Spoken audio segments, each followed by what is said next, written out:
sa simbahang Katoliko sa ibasa ni Atilo ang giniskutan mabuti katong mga nawadan ng paglaom sa kung ginawadan sila ang paglaom kung saan pa nagnegatibo na sila nawadan sila ang paglaom sukad sa pagkapatay ni Jesus. Nakaingon sila silang kaugalingon ingon nila na wala naman si Jesus kay tungod kay datuman ang ilang pagtuo nga si Jesus mao kini makahatag kanila og kaluwasan. Ang pagpatay ni Jesus mao na kini nga nawalan na sila og paglaom. Kay nagnegatibo na sila, makikita sila na aman balik na kita sa dati usab nato nga trabaho o sa dati nato nga kung unsa sila. Mao na kay tungod nawalan na sila og paglaom usa ka adlaw nga na nagbakta sila padulong na sa kagabion nasugatan nila si Jesus o naging si Jesus kanila gamit sila ni Jesus na manihapon ikuyog usab sila mauto apan wala sila nakailan ng Jesus. So dito na sa pagsugod ng pangaon nila dito na nila naibawan na si Jesus na ang ilahang katubang mao kini nga bayin ka nato sa ato adi ay mawad ang kitang paglaom sa tunga-una murag wala na yung pag-asa kay negatibo naman kita naano tayo kanunay na yung Ginoo sa ato nga kapad kung kauban din nato siya kanunay apan ang problema lang kay dili lang nato kayo siya matagal sama gihapon kung ikaw magdulay sa kuha dito na po na akong na-realize kung sa ito pa na atong Ginoo ni ay magparamdam na siya pero dili din nato siya basta-basta nga manalize na tabang sa tuwa. Kasi pagi pa din niya sa laing tao karon usab na ato usab na masabtan. No? Kung ato usab na pagkamalungkot nga ana din kanunay yung Ginoo sa ato nga kapad. So dinhi karon sa ako nga topic karon ako na rin basa ang isa-isa una ko ni so each level din taasa din di kita mahuwalan simbahan Katoliko, matuod na simbahan, ang pangutana, unsa man ang Kristyanismo. Asa man karon ang tinuod na pundok sa Kristyanismo. Ang daghan naman karon nga mga pundok na nag-angkon na sila ang tinuod na pundok na gitukod ni Ginoong Hesus. Kay sa pagkakaroon bangod sa kadaghanan, makabalo lang rin yung basa o Biblia, kabalo na mo share may sa Biblia, kay tungod kay nakita usab nila nga dako kay ingkaw ang simbahan nagsarili na sila no mao kini nga gisamot og kadaghan ang simbahan ang tubag ang Kristyanismo mao ang katawan sa Dios dinhi sa kalibutan kay kini mao ang iglesia nga gitukod ni Ginoong Kristo og diyan nato mabasa sa Mateo 16:18 nag-ingon diya si Jesus nga ikaw Pedro itukod ko ang akong simbahan. Kung sa ato pa, singular. Singular. Itukod ko ang akong simbahan sa ibabaw sa bato. Plural. Kung sa ato pa, klaro kayo. Wala man po nag-ingon si Jesus na itukod ko ang akong mga simbahan. Kung sa ato pa, ang ingon, itukod ko ang akong simbahan. Kung sa ato pa, isa ragid ka simbahan, ang iyaha nga itukod sa ato ang Ginoo. Mao kana basaw natin sa Mateo 18:18 ang ingon po niya bisan pa ang kamatayon dili makabuntog niini kung sa ato pa dili makabungkag bisan pa ang kamatayon mao kini hantod karon ang simbahan Katoliko bisan nga ginatabangan kini og kinay nga mga sikta dili na po mabungkag kay tungod kay gitukod man kini sa ato ang Ginoo. Ang pangutanan diha ngano dili magpundila na utod ang mga Muslim kaya tungod, nahanap ang mga pastor. Tatlo na po sila. Ang Katoliko lang ang ilahan ng matagdao. Ang pagkutaya po natin din anong sila lang po, na sama ko mga sita, lang hindi po sila magtautay.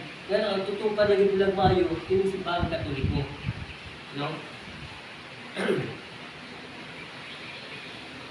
Ang tinuod na pundok sa Kristyanismo, mao ang simbahan Katoliko. Aron masabtan o mahilan ang matuod na simbahan, o pundok sa Kristyanismo ang mga Kristiyanos nahimo hanay nga pagtuon.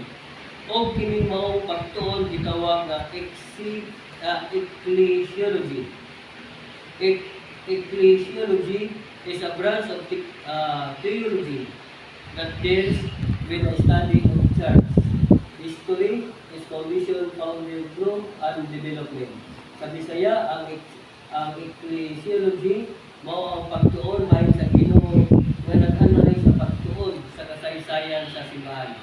Ang ang iyang katukuran magtutukod o pagtubo o paglambo. Kaya kung sa kasaysayan na usab na tugiskutan ang mga sikta, wala man po sila yung mga kasaysayan. Kung dili ang kasaysayan, ang mga history, dili lang nila ito makita sa kuhal o kahal. Sa Latin, Ecclesia. Sa Pinatsila, Iglesia. The Dutch language, German, Kirche. The Kirche nagpasabot usab sa balay alampuan. Sa English, Church. Kung sato ka, simbahan. Ang punong church, mula usab kini nga duha ka kahulugan. Believers of God, magtotoo, and house of worship, simbahan. Mao ang mga pulong simbahan, nagpasabot o katawan, magtotoo, o balay alampuan, simbahan. Sa pagtukod sa Ginoo sa pundok, wala siyang gamit sa Hebreo nga pulong, kuhal, kini. Tungod kay ang pulong kuhal gigamit sa mga Hudyo sa pagtawag sa pagkalibutan, profane, nga mga pundok o ang pangrelihiyon, religious na pundok. Panangitan ang pundok o ang gagmay Kristohanong katilingban, GPK, kusara ang tawag. Ang Griego nga pulong, Ecclesia, mao ang gigamit ni Ginoong Hesus sa iyang pagtukod sa iyang katawan. Dili nato makita sa Mateo 16:18. Gahom sa simbahan. Ang Iglesia o simbahan nga gitukod ni Ginoong Hesus adunay gahom. Ang una, gahom sa pagpabunyag. Ang pagpabunyag gahom sa simbahan tungod kay ang mabunyagan mahugasan sa sala. Diyan nato mabasa sa Buhat 22:16 dapat modelo ta sa Ginoo. Ang pangutana nato diha, kung makupisan kita sa pare, mawag ka ato mga sala. Ngano man ito mga na-isources diha, ito na sila ng mga nautang espiritu, makasunod dito ang mag-ayo para sa inyo, ang islipo, mag-iwan man dito sa mundo na dali sa tanawang sala ko ang imong mga sala. Kung sa ito ka, iyan kung tayo sa iya, ang tuon sa iya ang imong sala. Kaya sa mga experience, muna ko. Una-una, asa gani ka nga kuan, karang breaking mo sa botanic.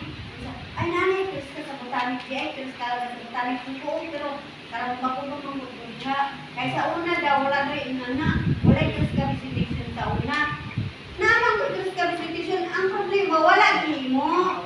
Wala nag-ano ba, niya ang karin mga kuan, isaw nila, katong tuloy ko pa, nag-start ang kuan, Rosario.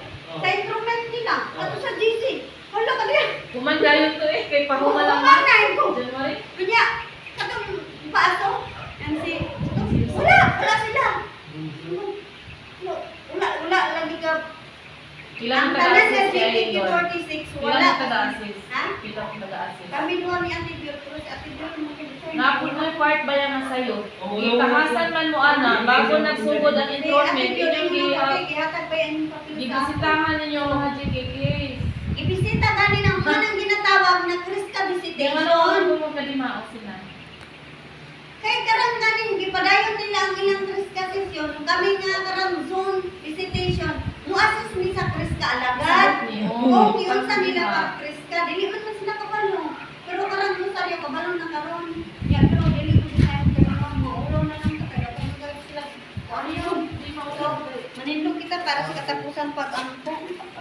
Ang Bible man karon adlaw o hinaot Ginoo sa among naproduce nga mga polo o mga bersikulo among kini matun-an ug among kini mapaambit sa uban o hinaot ko ang Ginoo Lord na dili ka na mawala sa among nauna sa kasing-kasing ug kami magpadayon sa among gibuhaton Lord ug tabangan sa ko Lord nga mo padayon pa sa akong mission diri sa pag-alaga diha kaninyo naunta Ginoo ang discouragement ipalayo na ako o mawala ka na sa akong nauna nga mawala na dito Lord maunta Lord kanunay ka nga nasa akong kuan una nga mawala ko sa akong panguna-una usahay Lord nga dili na ko pero fight lang gyapon laban ng Lord niya Hinaot ang Taginoo mga nalupyo din sa Botanic Lord, kanang sa mga inani na kanagtagbo ang Lord.